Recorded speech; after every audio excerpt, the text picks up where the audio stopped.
Here's the conversation between Alan, Jason, and myself. And just to give you a little backstory, this comes from asking questions about what does the Bible say about Satan? What does it say about the devil? And so let's jump right into this. Where I've been firmly planted in the there's no devil on this level. At the minimum, I think you both already probably are aware that, because it's more common, at least this piece, we'll take one piece away from the character of Satan. In the passage that says the thief comes to steal, kill, and destroy. We know he did change topics and he's suddenly talking about the devil. If you just read the couple verses back, it's definitely in relation to that system of the religious leaders and the Pharisees, and that was what started the conversation with a friend. He said, it blew my mind, it changed my world, and I fought it for months. But the more I went over the passage, the more I proved to myself Satan wasn't in the passage.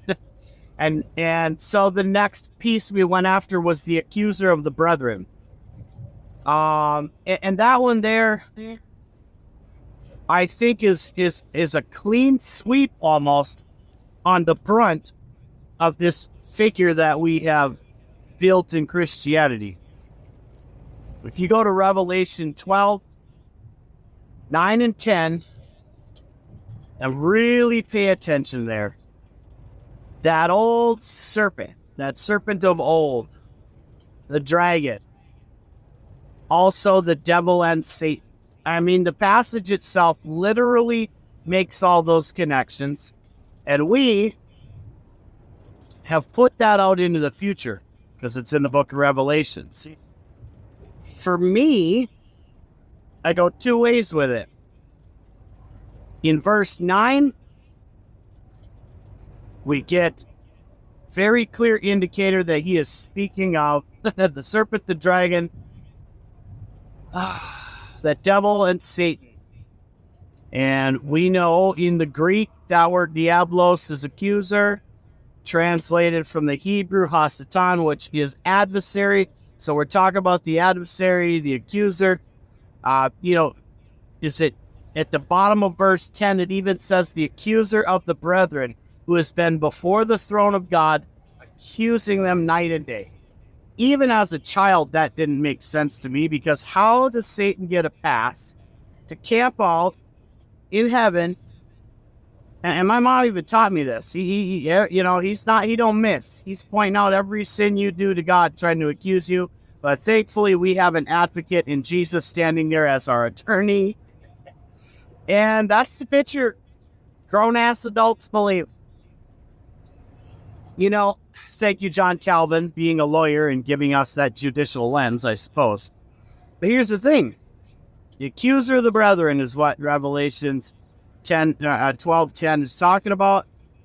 If we flip back to John 5:45, we find out from Jesus in red letters from his own mouth, in the Young's literal translation, who the accuser of the brethren is. And he says, it is Moses in whom you have put your trust. Right? When he's talking to them earlier on, and they say, we are of our father Abraham. And Jesus says, you are not of your father Abraham. If you were, my words would find place in you. You are of your father, the devil, the accuser of the brethren, the law. So now we have a totally different picture when we have the understanding of the temple being heaven and earth, and the throne and the ark being in heaven, with the law in the side of the ark. The law, Moses, is literally before the throne, accusing them before God night and day for 1,400 years.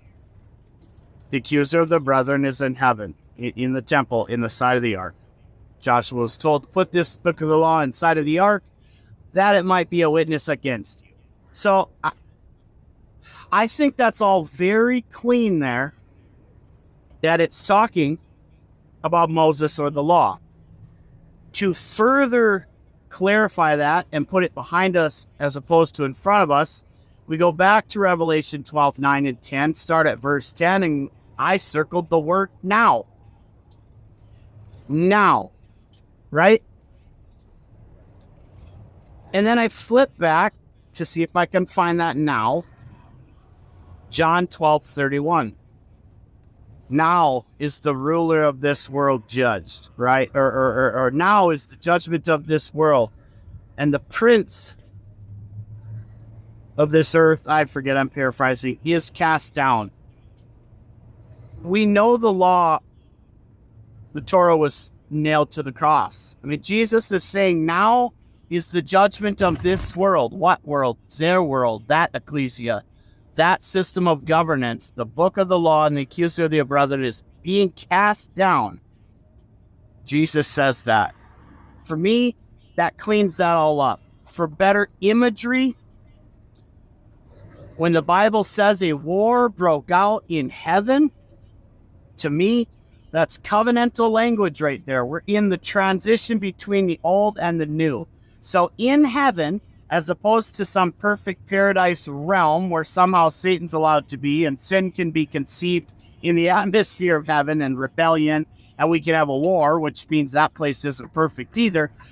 For me, when it says a war broke out in heaven, I'm seeing that as the two covenants colliding, because we're transitioning from old to the new, and one covenant is warring against its right to claim the body because of their violations. It is owed judgment, just like when Michael fought the adversary over the body of Moses, not his biological body, but the covenant children of Israel. Because Moses died, and because they had broken the covenant repeatedly, the mediator is changing. Now the covenant is open and vulnerable to the higher king that is not in violation of the covenant. Meaning the law itself is telling God, or wrestling Michael, giving God the option as the higher mediator to hand that covenant body of Moses over to judgment. He can wash his hands of it and walk away and give them over to Satan, over to the covenant, over to the judgment. Instead, God amends that covenant and adds the curse back with Joshua and warns them we're going to do this differently from now on. Anyway, so when a war broke out in the Holy of Holies, because you have the glory of the Lord that is about to be poured out on all men in the superior covenant, versus the covenant of Moses, the accuser that is still in the throne room, declaring its right to have the body. Totally different picture. And no room for a Satan figure in equal or opposition to God as some sort of fallen entity. And so then if you go back, it gives you a little, it's like, okay, let's flip back to Ephesians 2:22. The prince and the power of the air. Okay, so you have the prince and the power of the air. To me, that's more covenantal language. Because in Thessalonians, it says they will be caught up to meet him in the air. Again, old covenant gone, prince of power of that air gone, caught up in the new air in Christ's covenant. The God of this world. Okay, again, we attribute that to an entity in Christianity, but the God of that world was the law. I mean, they worshipped Moses. They were baptized into Moses. Their father was Moses. So just in that handful of stuff there, you start to lose the imagery and wonder, outside the book of Job, where are we finding a devil? Where are we finding this Satan character we created? You know? When I go further into it, but I think when it reshapes your lens enough, you can almost go there yourself real quick and go, wait a minute, you know? And you start to see all of those differences. I mean, even in Peter, when it says the four corners of the earth, you know, assuming we live on a flat sphere or a round marble, there are four corners in the earth of the inner court. And so I just see that the four corners, and you know, as the summation of the authority of that system.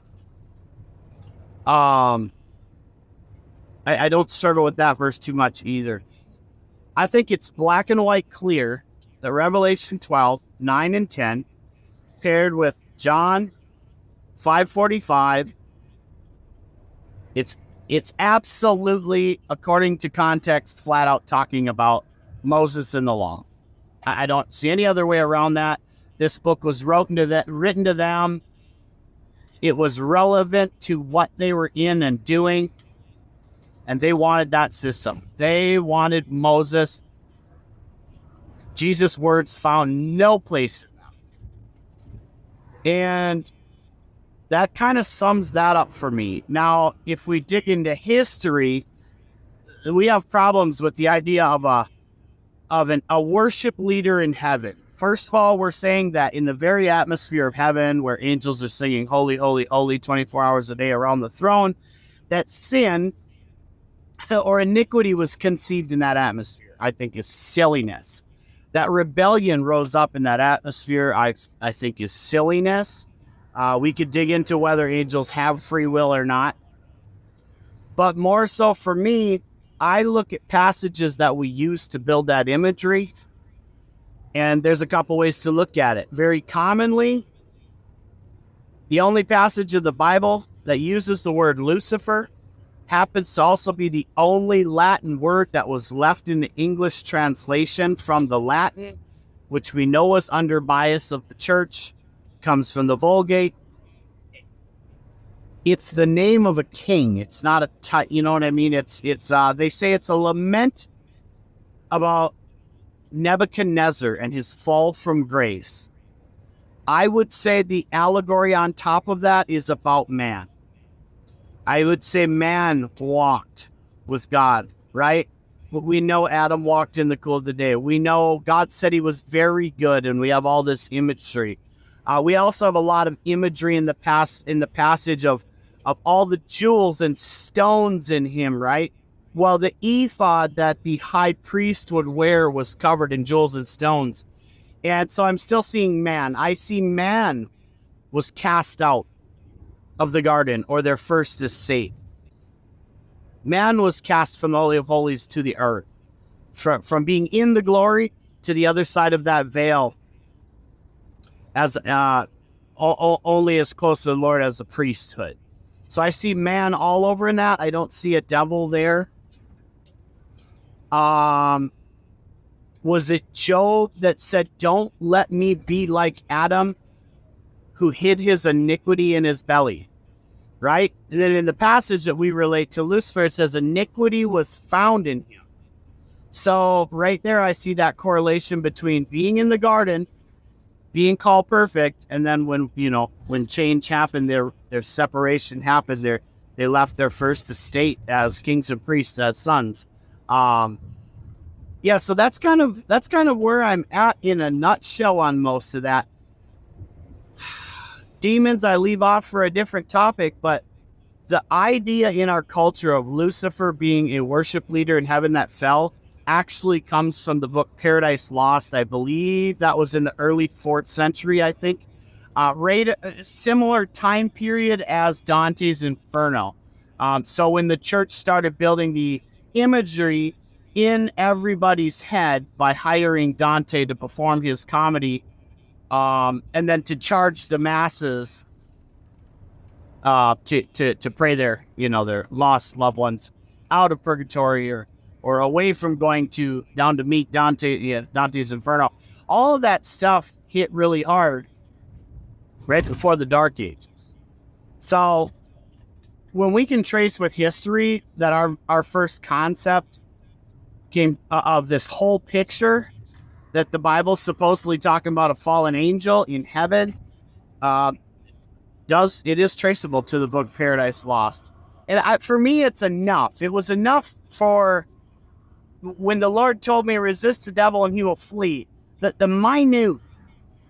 absolute simplicity of that just struck me one day. Like, was that just a drop to let you know you're made something bigger than it is, or maybe that isn't, right? And the day I went, okay, there's no more devil on my level, coincidentally enough, was the last day me or my wife have come under any quote unquote spiritual attack, right? Like the day we realized if you are tired of wrestling or living under a principality, stop agreeing with its principles. It shifts the burden. It shifts the accountability. It totally eliminated spiritual warfare from my life.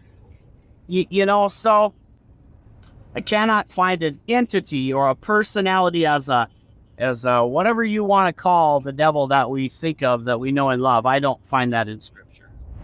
You're of your father, the devil, who was a murderer from the beginning. Okay? A murderer from the beginning. Okay, so you can't have Lucifer, the most beautiful worship leader in heaven, at the beginning, and then become Satan. He hasn't been a murderer from the beginning. But who was a murderer from the beginning? Moses murders an Egyptian and flees into the wilderness, and thus his journey begins. But anyway you cut it, their father Moses was a murderer from the beginning. The same Moses in whom they put their trust, according to the Young's Literal. This is not new. I believe in times past people had better clarification on these things. I know I have come across, I just thought of it now, I know in the past I've come across carved statues of Moses with devil horns and paintings. I don't know if they're from the Renaissance area or when, but Moses with devil horns, I remember seeing back in the day but anyway, just a little piece to have in mind there. I forget if it was Paul, I can't remember the names, but it reminds me of that verse. And he gave them over to Satan that they might learn. Okay, so sending them to hell, that doesn't to deal with loose, that doesn't work. But handing back over to the witchcraft that was the law, the tutor, the governor is who you're taught by, handing them over so they might learn. That just popped into my head. I haven't looked at it.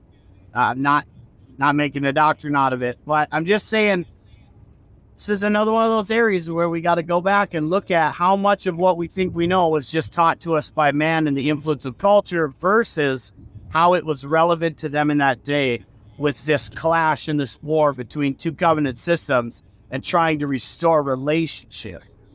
It's consistent, bro. Absolutely consistent.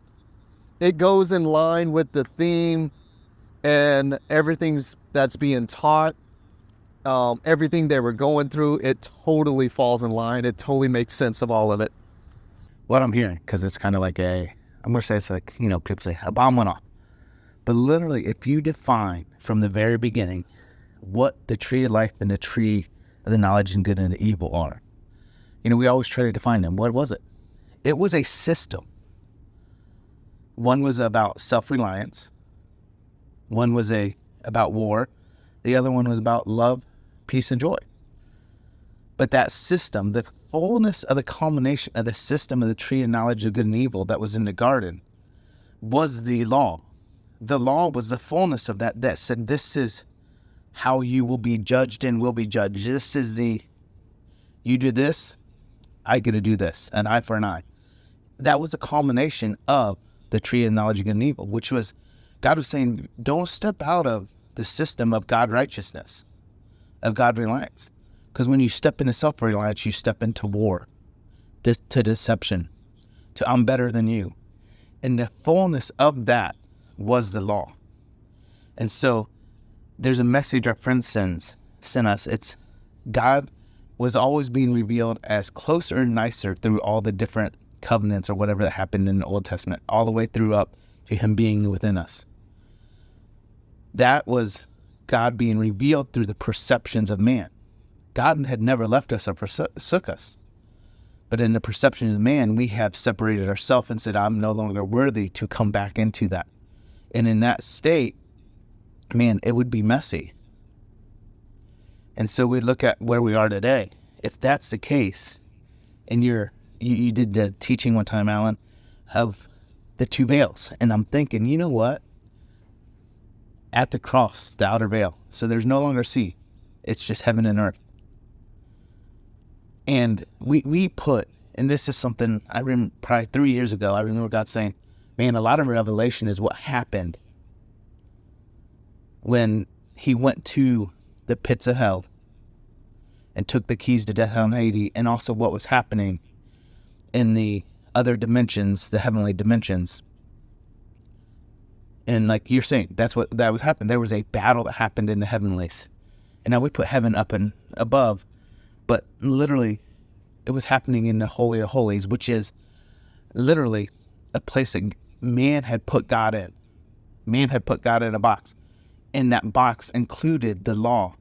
But the thing that I seen when you were talking in your first two is God, or Jesus, came triumphantly out of there at the coming, when there's destruction of that. And he had removed the law from the Holy of Holies. So we go into the Holy of Holies not by the law that brings condemnation. We go in because Christ destroyed the law. And in going with him and him being revealed, coming out on the clouds, which is a smoke that was in the Holy of Holies of the old temple, as you've talked about, there is a revealing that there's no more law to cast condemnation on us, to separate us from God, that he literally has dealt away with. That's been done away with. It's been removed and cast down.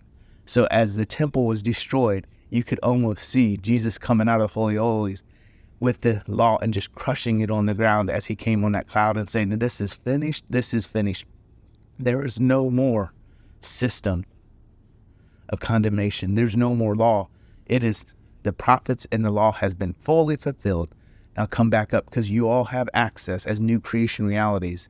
Because of the work I did on the cross, you now have full access, full reign to come up. There's no longer separation. There's only union on this side of the death, burial, resurrection, and the destruction of the old.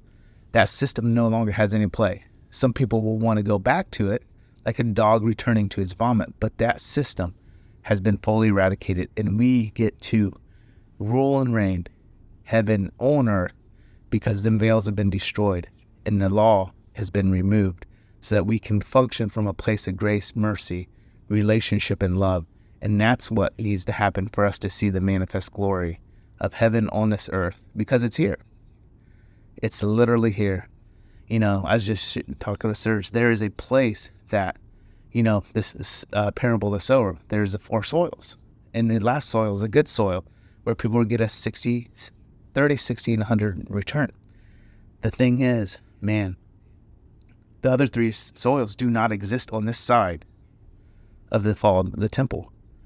And even in the goodness of God, even people that are so disengaged from their identity, inheritance in God, still, like, you're still like, man, God's still blessing that person. How can it be? But those that fully engage will see 100-fold manifestation of heaven on earth as we walk through this. And so, man, that was such a powerful thing, to realize the accuser, the brother, and all that. It was a system based in lies and deception. And that's what still killed and destroyed. And when that has been removed, we get to function from a place of peace. And we get to transform the world, because it's the goodness of God that brings man to repentance. Man, it brings to life where Jesus says, "Get behind me, Satan," to Peter. Because he was like, no, Jesus, you can't do this. It was the old system saying, don't kill me. Don't kill me. Don't put me away. And Jesus is like, I rebuke you, Satan. I rebuke you, you old system. No, away with you. Pipe down. You no longer have a voice. The fact that you heard it, and Jason, that you heard exactly everything I left out, and you're dead right, because the picture that God gave us through Genesis is wonderful. And the history of that book, written in 538 BC, while the Israelites are in Babylonian captivity, was written as a polemic against other nations to try and preserve their culture that was slipping away while they were in captivity. This is why you can relate it to the Epic of Gilgamesh and the Enuma Elish and some different books. It wasn't written to describe the creation of the world. They wrote that in captivity to describe the creation of Israel at Mount Sinai and the creation of the temple. Literally, it's about the creation of the system they worshiped and the culture they worshiped. There was a time where they lived in the promised land. They weren't in the promised land once they were in Babylonian captivity. And so looking back, they're trying to preserve that history between Mount Sinai and Jericho and the promised land, right? Well, that aside, what you have is God's got a garden. And then it says eastward in Eden, he planted a garden, right? And he's got man in there, and out of the ground, out of the dust, out of the ground, out of man, he pulls other trees, right? So we're showing, you can see the veils in that story too if you're looking. Originally, it's his garden. Got another garden. Now you got man in there. That's two portions, right? But they're essentially, you can say, they're in the Holy of Holies, or in the presence of the Lord, walking with him in the cool of the day. And what happens?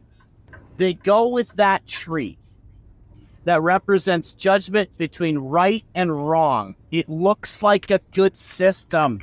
It looks like a good system. But what happens? Now they're moved out to the earth. Okay, so first veil is up. They're not completely removed from the presence of the Lord. As we know, the priests still had access to relationship. They had the word of the Lord, the light in the earth, and the altar of incense. Okay, so Adam and Eve, all the way through Abraham. Abraham speaks to God like a friend, right?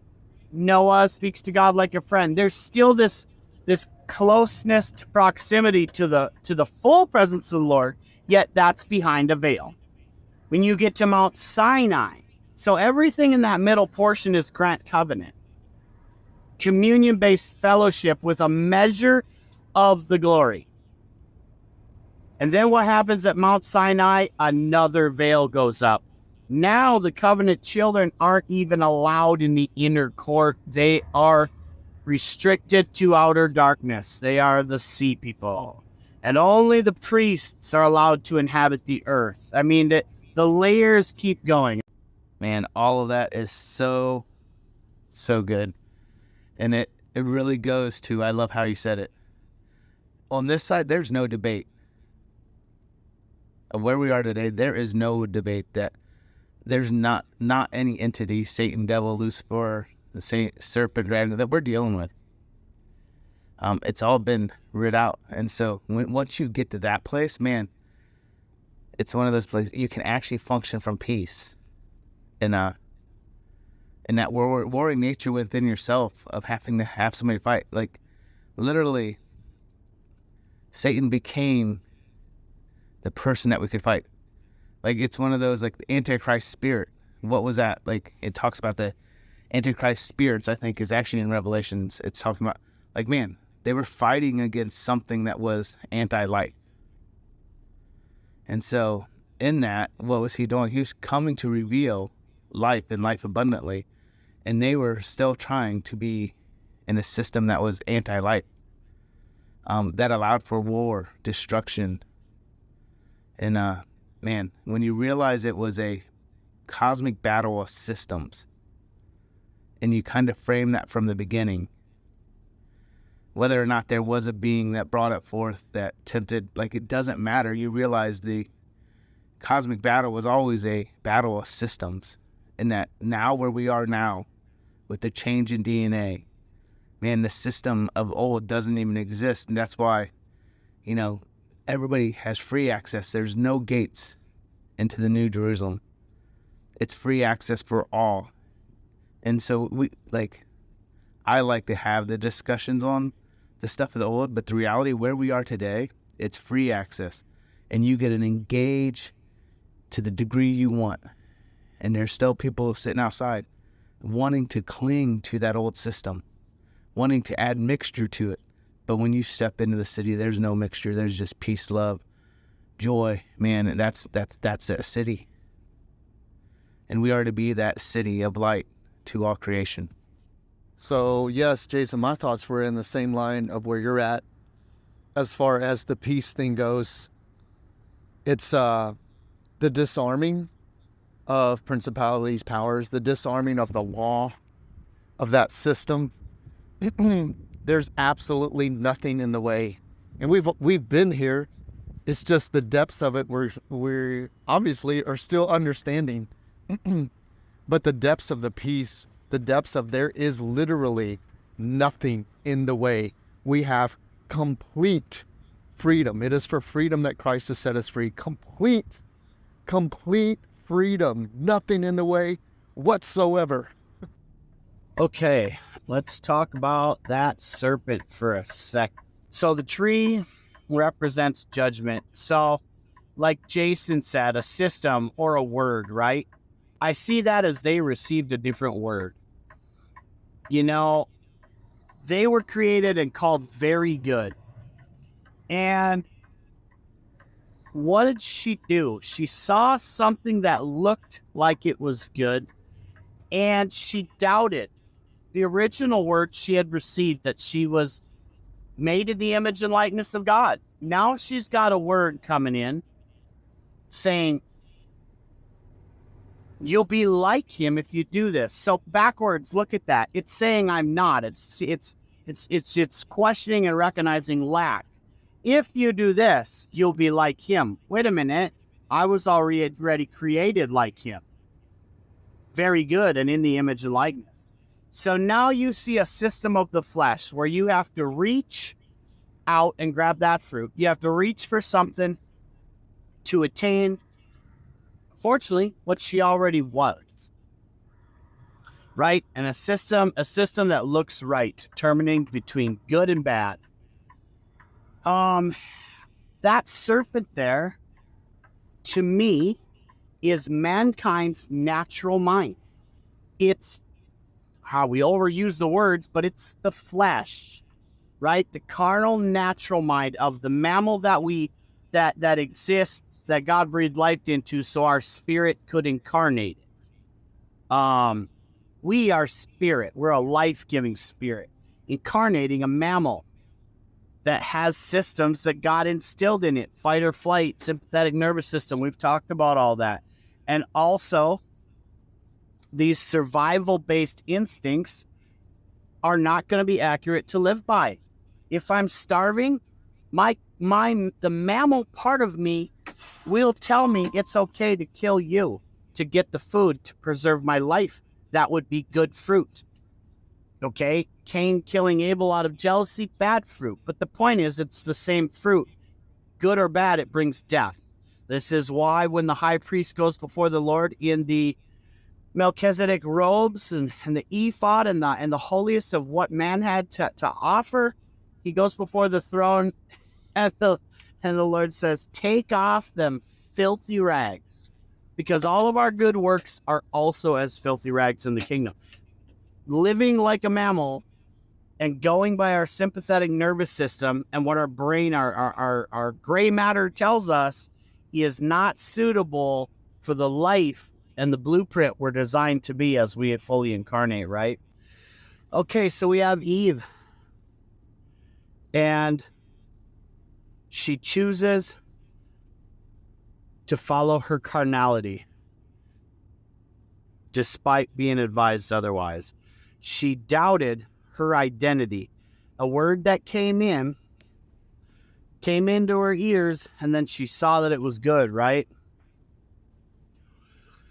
So she heard, and she saw, and then she responded. I see a picture of religion there, of trying to attain righteousness through reaching forth your hand, which is not what we're supposed to do. That's actually shadowed. When the high priest would enter the Holy of Holies, he wasn't even allowed to sweat, because no flesh was involved, no works, no labor in the presence of the Lord, right? Eve reaches forth her hand. Why? Because her first mistake was questioning what the Lord had told her in the beginning, that she was very good. Okay, so we see Jesus, who puts on carnal flesh, and in the passage it says he was tempted on all points. That serpent in the mind, the natural mammal brain of the man, and all that we are wired by God for survival, You see two things. His identity comes into question. He goes into the wilderness after just getting out of the Jordan where the Lord says, "This is my beloved Son, in whom I am well pleased." Right away, in a fasted state in the wilderness,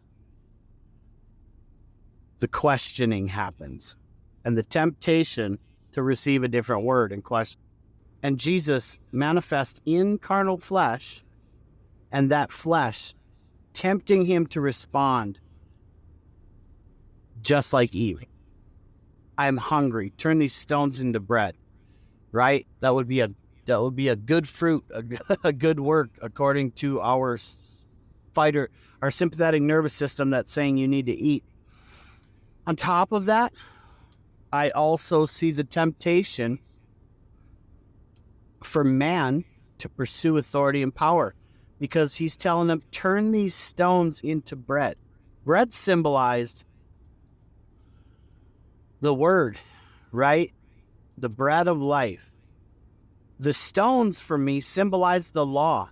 You have a Jew who's teaching in the temple at 12 years old. He is gaining favor with God and man. How easy would it have been for Jesus to turn the law into bread, accept a position as a high priest over Israel? He could have had all the kingdoms of their world. That's just a side note I've been toying with. But the serpent tempts him in the wilderness, and he overcomes. And the passage says he would return to tempt him at a more opportune time. So where do we have another more opportune time when Jesus is experiencing reality in a broken down, vulnerable state as far as the carnal flesh? This time he's beaten, broken, and battered on the cross. And the one on his left says, "If you are the Son of God," questioning his identity again, because the flesh is saying, this doesn't stack up to what I've been told. Right? Everything in me says fight for survival. The mammal says fight for... Get yourselves down from here. Get yourself down from here. Save us, right? Tempting his identity again. And that serpent in the garden, man's carnal mind, man's beast nature, man's thinking and authority, the forehead and the wrist of the right arm, right? That little serpent, you can see growing that religious idea of works, of flesh and blood, works and sacrifice, grows to be such a system by Jesus' day. In Revelation, we see it as a dragon. That serpent of old has now grown into a dragon of an adulterous whore, toes of iron and clay, the Jewish leaders in bed with the Roman leaders, drunk off the blood of the prophets. You know, a system of religion and politics that the covenant children can't get out from under and are so far from the presence of the Lord, and righteousness, peace, and joy. It is a dragon. Jesus said, beware of the leaven of Herod and beware of the leaven of the Pharisees. And I love how Bill Johnson says the leaven of Herod is the political system or spirit, and the leaven of the Pharisees is the religious spirit or mentality. So we see that little serpent start in the garden as Eve is coming to that place of awareness of self. And maybe Jason already knows this. In the medical or scientific world, we have discovered that a baby is born, and we see this same pattern in the life cycle. A baby is born, it believes it's in full union with the mother, and it fusses or does whatever it needs to, and its mom supplies all its needs. It doesn't know that there's separation. They've proven a baby believes it is one entity with its mother or father. Then they know they do tests. One of them is a mirror test where The mother touches her own nose, the baby will touch the mother's nose. Up till about what they call the second birth, when the baby comes into awareness of self and recognizes distinction opposed to union, and the baby will touch its own nose. This is also around the times when babies start to get fussy, clingy, and don't want anybody but mom to hold them as they grapple. The mind grapples with understanding this feeling of separation from what it thought it knew and had been experiencing, and trying to put that union back together. And for me, I see that is exactly what religion was. From the moment Adam perceived separation, he's trying to correct it, just like a baby clinging to its mother. He covers himself in fig leaves. He backs into the trees to hide. He throws his wife under the bus. What can I do to reestablish when I was naked and unashamed, whereas now I am naked and filled with shame? Because guilt, shame, and condemnation comes in as is trying to determine who and what am I. I thought we were one. What am I by myself? Oh, I'm naked. And what does God say when he shows up? Who told you you were naked? In other words, what have you been listening to? You've received a different word. I never told you were naked. And more so, who decided that's a problem? You decided that off the knowledge of what you perceive as right and wrong, or good and evil, you decided naked was wrong. And, I love when Pastor Tommy teaches on that. He said, we think God covered them in clothes because it's shameful to be naked. God covered them in clothes because that's how he had to ease their conscience so they'd be willing to come a little bit closer to the union they were once in. If it makes you comfortable, honey, you can wear jammies to bed and turn the lights out. But I'm trying to get intimate, right? So that serpent returns to Jesus at a more opportune time. I forget the other passage where he finds no place in him, or maybe that's the same. I don't remember. I'm rusty. But I see the serpent being the carnal mind of the mammal that we are, and it growing to the size of a dragon by revelation. And Jesus has to overcome the flesh to show it can be done and to show a better and living way. That tree of life. Like Jason said in the beginning, the tree of life, Moses brought you the law, but Jesus brought you grace and truth. Okay, so right there we know the adversary brought you a system of right and wrong, judgment between good and evil. And that would be our flesh. That's what we're wired. To survive as a species, God put that in us. But we're a spirit, a life-giving spirit incarnating that. That is not supposed to have dominion. The dust, the earth that we was made a vessel for us to inhabit is the earth we're supposed to take dominion over. Jesus took dominion over that flesh in the wilderness. And he did not go with what his mind was telling him was beneficial. Right? Well, it says, but Jesus brought you grace and truth. Totally implying there's no grace or truth in the law. And there isn't. What's right for one is wrong for another. What's wrong for one is right for another. You can't. That system don't work. If it does, we'd still be like cavemen, bonking somebody on the head, taking their wife, stealing their food, right? You see, the evolution of mankind from a more primitive mammal state into the life-giving spirit we are steadily becoming as we explore new things like gentle parenting and reassessing, some of the things we've been handed down is just, to me, more of that life-giving spirit permeating through the flesh. Jesus went into the wilderness of the mind. He wrestled with what it is to know my identity as a spirit, but I am feeling everything this mammal that I'm incarnated is feeling. And I love it. You're right. There's two pictures for me in Jesus rebuking Peter. One moment, Peter is he's minding the thoughts of men. He's using the wrong tree. He's judging between what he believes is right and wrong, and he's rebuked as the adversary. Then, also in the passage, though, you see him operating from something they didn't believe they could, because there was a veil.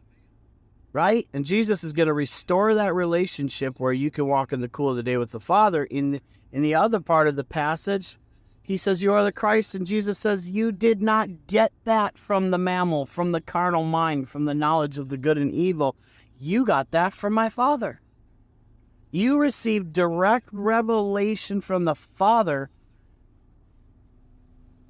despite a supposed veil. That relationship of being able to directly walk with the Lord in the cool of the day yourself and receive the word from him is the foundation on which I will build my ecclesia, and the gates of hell will not prevail against.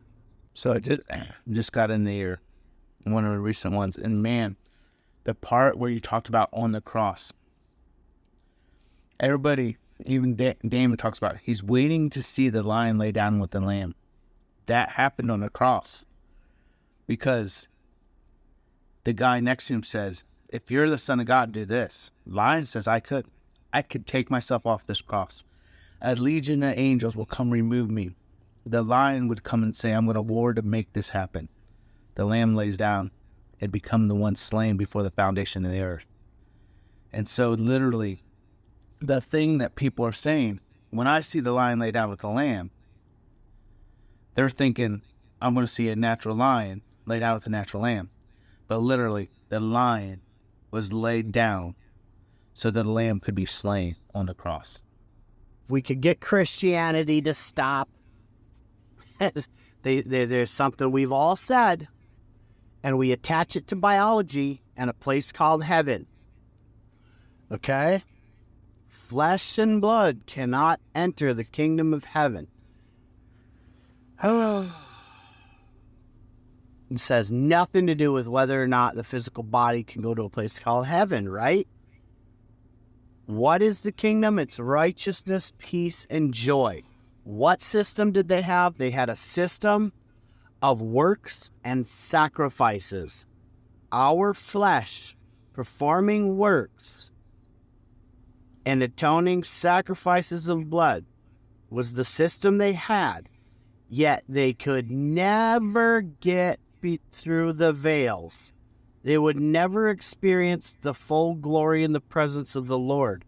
They could not enter the Holy of Holies. Works and sacrifice cannot enter heaven.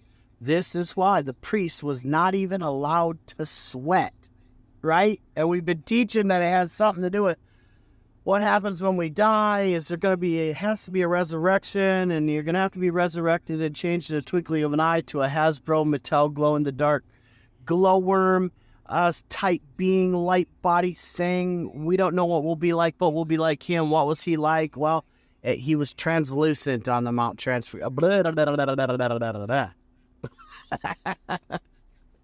What we'll be like him. A man standing before them. I go to prepare a place for you so you can be where I am. Where was he? He was standing right there on earth in a flesh suit, in the full presence of his Father, no veils, the full glory of the Lord. Lord, Father, I will give them the same glory you have given me, right? And that's beautiful because Isaiah said he will not share his glory with another, right? That's another one of those things. Jesus says, I will give them Why did Jesus share his? Because you're not another. That one's new to me. Tommy Miller pointed that out recently. You're not another. In that day you will know my Father's in me and I'm in you. And you're in me. But flesh and blood was the Levitical system, or circumcising, or bloodletting, or throwing a virgin into a volcano. Your works, your behavior, plus your offerings of blood are not going to enter the kingdom of heaven. You literally said that. They could not sweat when they entered the Holy of Holies.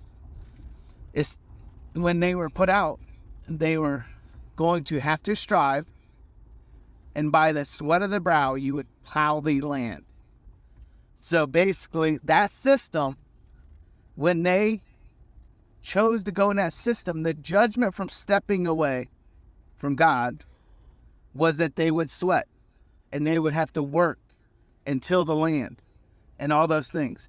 It was a system of striving that they had engaged with even though the system before was where they just got to be. So now I have to do to become where he calls us to be who we are, and do from a place that we know who we are, and we're doing it because we get to just engage with a loving Father. And so, man, that flesh and blood, to realize that's that system of striving, that's that Levitical system that, because it says sin reigned even before the law. So what was the law? The law was literally the writing down of what had existed from when they chose to change the tree, change the system that they operated from the tree of life to the tree of the knowledge of good and evil.